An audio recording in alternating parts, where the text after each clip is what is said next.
Learn your own skill, how to deal with different kind of personalities. And then once you do, work hard.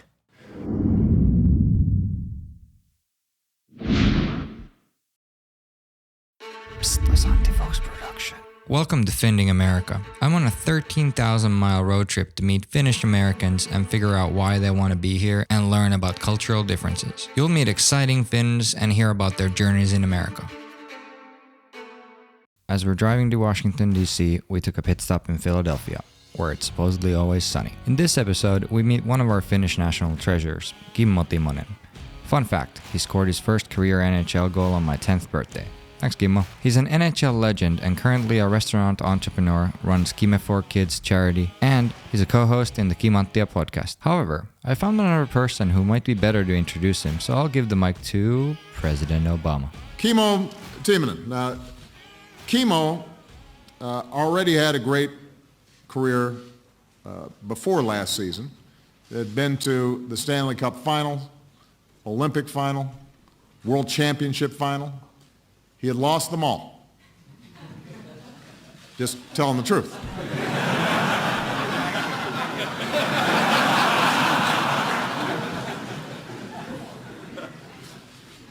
In August, he was diagnosed with blood clots in his lungs and his calf. Wasn't even sure he'd play again. He's traded to Chicago mid-season, fought back on the ice, his final NHL game. At the age of 40, Kimmo finally hoisted the cup. And that, first of all, as an old guy, it makes me feel good. But it's also a sign of a great career and somebody who's just able to stick with it and consistently contribute and make a huge difference. And so give Kimmo a big round of applause.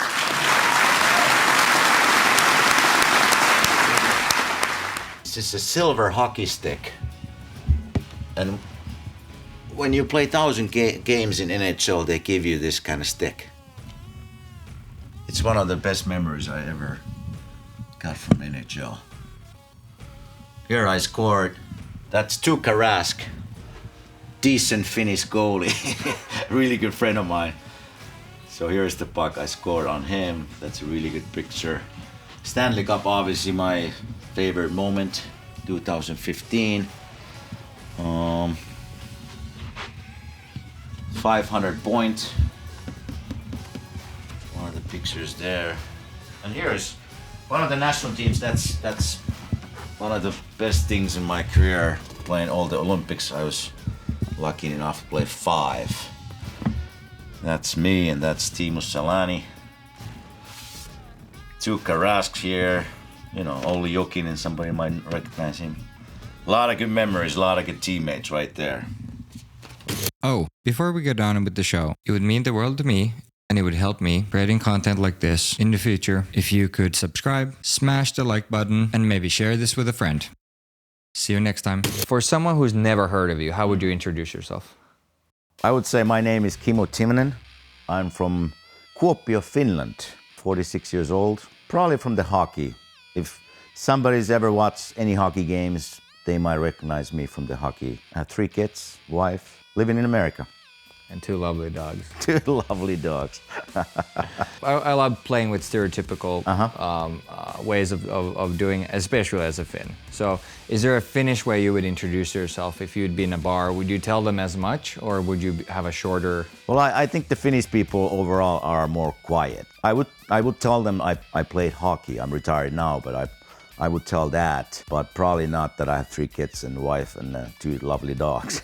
You know, that was my life, playing hockey, so obviously I have to mention that. You did a very long career in the NHL, but I want to kind of ask you, how did you come to America? We talked briefly offline that you've been here for over, 21 years now? I came to America in 1998. I started my career with the Nashville Predators. All my kids are born in Nashville, the Nashvillians. We were lucky enough to stay there 8 years, and then got traded here to Philly, played with the Flyers 8 years, and then short period of time in Chicago and won the Stanley Cup there. Kind of lucky in the sense of I didn't have to move a lot, so kids were able to stay in the same schools a lot. And when they were young, we were hoping maybe we move back to Finland some point, but we're still here. What do you mean with hoping? You specifically, or Well, you we're and the all wife? hoping because Finland is our home. That's where we're from. We always go to Finland every summer for 2 months. And my son is in Finland right now. He's 22 years old. He goes to school there, plays a little hockey.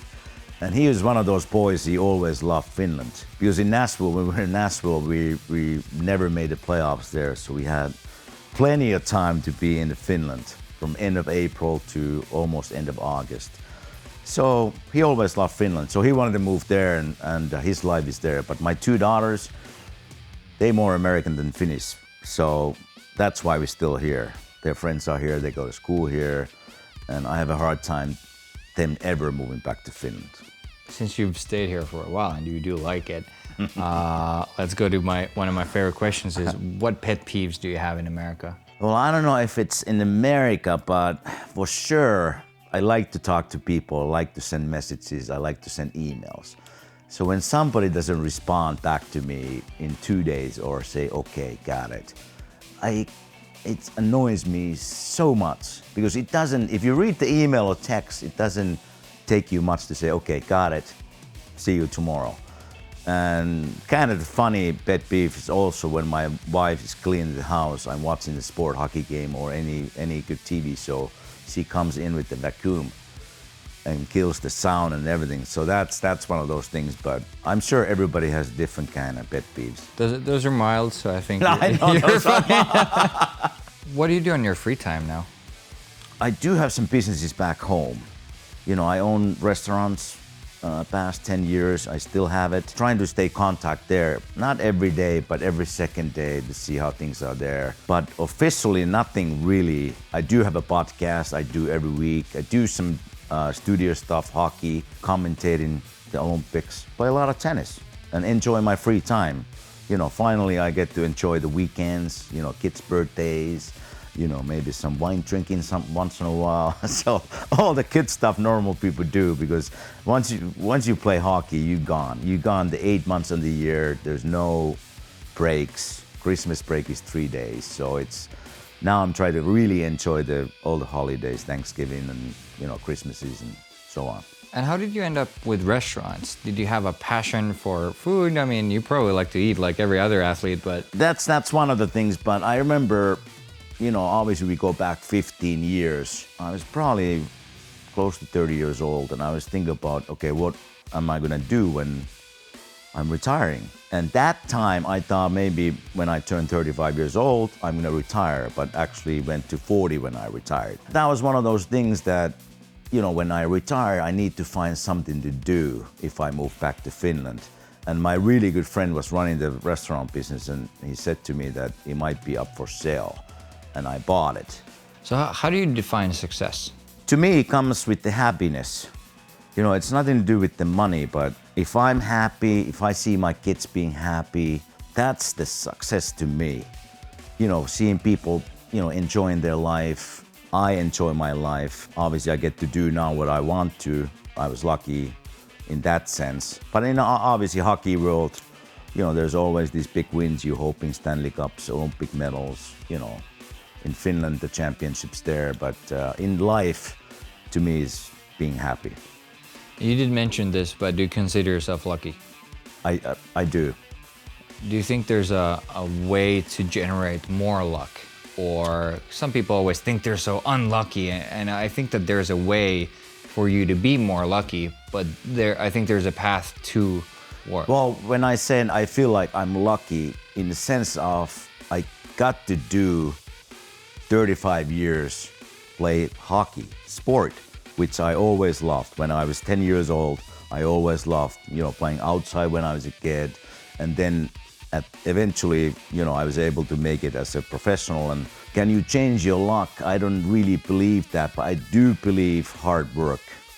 You know, I don't think you can be lucky without hard work. I've seen so many people, if we talk about hockey, in the hockey world, the skill can only take you somewhere. But if you don't have the basic hard work mentality, you're not gonna go far. I always tell that to my kids too. If anything you do have to pay attention, do hard work, and then the good things will happen. How would you define failure? Well, in life, being unhappy. Every morning when I wake up, and if I'm not happy, I know it's not gonna be a good day, but I try to think positive every day. It's a progress. But then in obviously my professional hockey, there's so many failures you can have.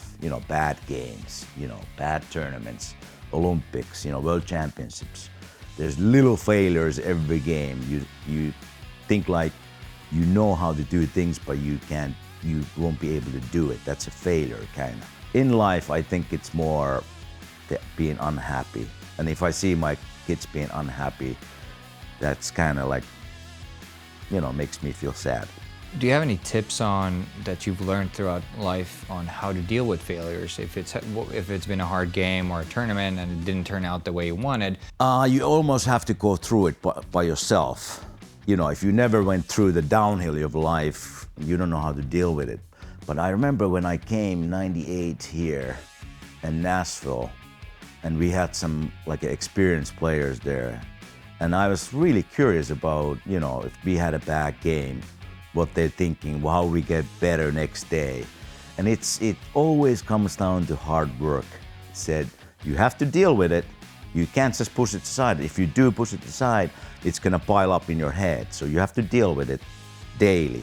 And then positive thinking, positive energy. And then eventually it's gonna open up. But I think I can't tell you how to get through your emotions, and you can't tell me how to go through my emotions. Everybody is individually different. But I do believe in life that you do have to have downhills to learn how to deal with it. When you came here, did you know a lot of people? You came to Nashville, so was it hard to, come as a young guy, Yes. new country, everything? Could you Yes. talk about how that experience is like? Well, you're nervous. Obviously we have to study English at school, but then once you get into the Nashville and you have to go to the locker room, you have to start talking. So obviously Finnish people are a little shy. Now, I'm not just talking about me. Overall, I think Finnish people are shy to talk any different language than Finnish. So I was really shy. They always told me that don't be shy. Even if you say some words different or wrong, we kind of understand what you mean, and then you will get better. You do have to, get housing, everything. You have to buy a car. Everything you have to do is you have to do it. The team won't help you. So it is for young people, that's hard, and it will teach you for good life lessons for sure. Let's talk about Finnishness and Finns. What makes Finnish people unique, if anything? If I'm thinking about myself, emotion, I think we like less emotion than here people. Like we don't share things easily. I think we're more loyal. Once we're friends, we're really friends. Here in America, it might be like, hey, how you doing? And then I don't see you for 4 months. But in Finland, if you get to be friends, we're more loyal, we're more helpful, I think. We don't say too much, but when we do, I think people listen. And what does it mean to be Finnish to you? My heart is Finnish. I don't know, I lived there 24 years and I'm turning a little bit American, some habits, but my roots are in Finland. And I'm still a little shy. I'm not sharing too many emotions with anybody. But what does it mean? Well, it kind of means everything. The Finland is my home. I guess that's the easiest way to put it. So how do you keep Finnish traditions going? You did mention your kids grew up here, but they do speak Finnish as well. And so at least they know some Finnish. And so could you talk a little bit about how you've kept traditions going and Finnish culture going in your family? Well, we try to speak Finnish at home. Every time when we are kids around, Finnish is the #1 language. And we still do it. Obviously now it's 15 and 18, my daughters, who are still, only one home now anymore, but even that is getting harder and harder. That's one of the traditions we want to keep going. Talk Finnish when we have chance. Because I don't want to get into the situation when they forget the Finnish language totally. I don't think they can write, but they can understand that they can speak, which is, it's good enough. What else? Well, I do have a sauna here. So that's one of those things I wanted to have. So Finland pops up in popular culture in America oddly a lot. It's been on Saturday Night Live, they'll make a joke about it, or just recently there was a meme about Elon Musk being richer than the entire country of Finland. Do you have any moments where Finland's popped up randomly in popular culture or a movie and you'd be like, oh, that's weird? I remember when Tarja Halonen was the president, they were comparing to Conan O'Brien a lot. So I remember that for fact. That's a really great example. I mean, that's our president. And Conan, he kept that going for a very long time. Still, I saw it a few months ago. It was still comparing to her. Wow. The looks they have. So it's still going. So in America, they always talk about the American dream for immigrants, and we both immigrated here. So do you have an American dream? I think I'm living it.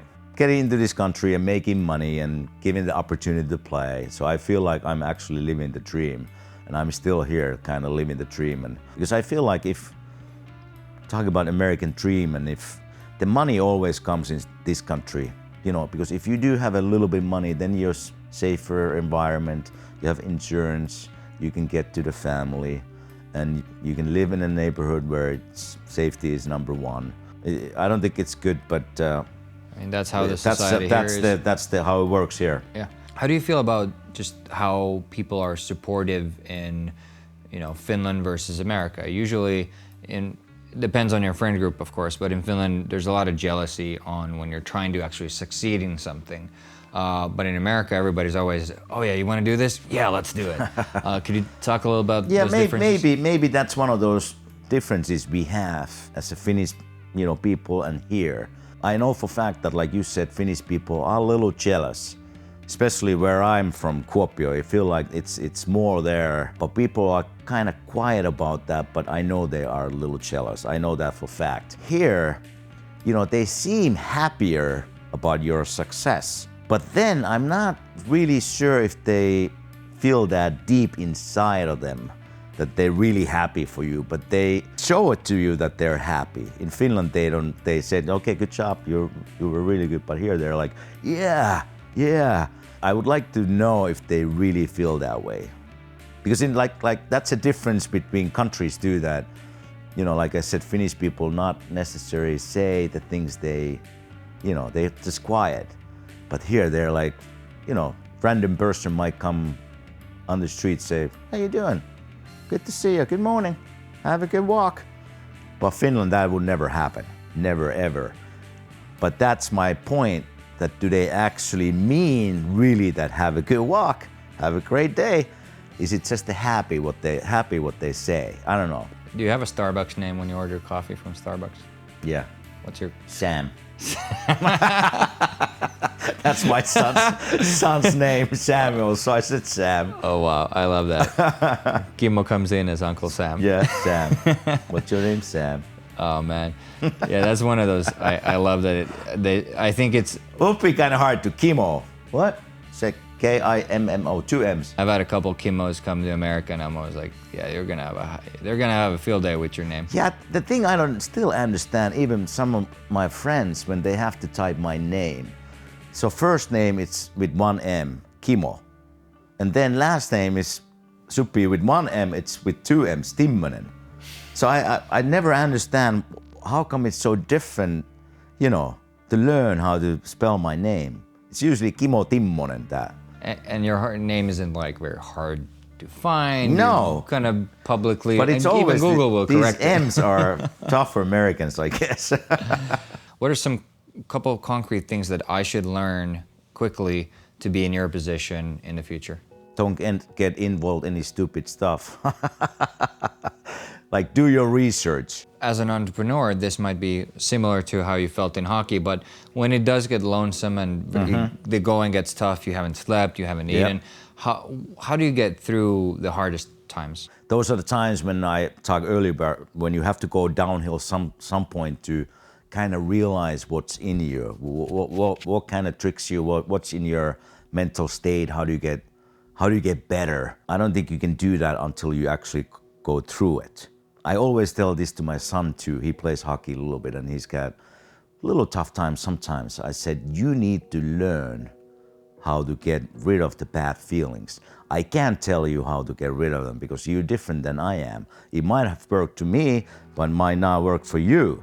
So I feel like it's an individual skill to learn how to get rid of the bad energy, bad feelings, and try to climb up a positive energy again. It's funny listening to you talking about energies, and my mind goes from normally hockey players or pro athletes are put into this bucket of just like jocks, right? Yeah.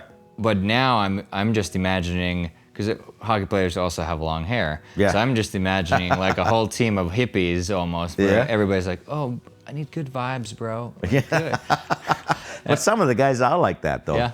I wasn't one of them, but there's a lot of different personalities. If you look at a hockey team, there's 25 different guys. We're all different. And some might have a similar ideas than you have, but he's still different than you. So that with the hockey team, and when we talk about successful hockey teams, it's all about the team chemistry, how 25 guys come together, and how do we find common things we can, obviously hockey is the common thing, but there has to be something else too, which kind of tricks the locker room. And it's so interesting. You learn so many different things from different players throughout the career. Do you think being in a professional hockey team for that long, that there are some core principles in how you make a team work that you can take into entrepreneurship and apply it immediately? 100%. You learn how to deal with different personalities. Some might like when you say actually direct what to do, kind of mean way. The guy next to you might start crying. So you need to learn how to twist and turn, especially if you're one of the captains or one of the leaders of the team. You have to find the ways how to make yourself happy. And it's such an interesting thing, but I feel like the companies I've been involved, it's the same thing. It's a teamwork. How do we make this team work better? You might actually have to work by yourself, but in my world, it's all about working the right chemistry with a lot of different personalities. I'm gonna ask you 10 questions, and let's see what you have to say. First word, blue. Oh, my favorite color. Look at my pants. White. The chair I'm sitting on right now. Sauna. Oh, favorite place, relaxing. Sisu. Never give up. Black. Color of my car. Green. Color of my wife's car.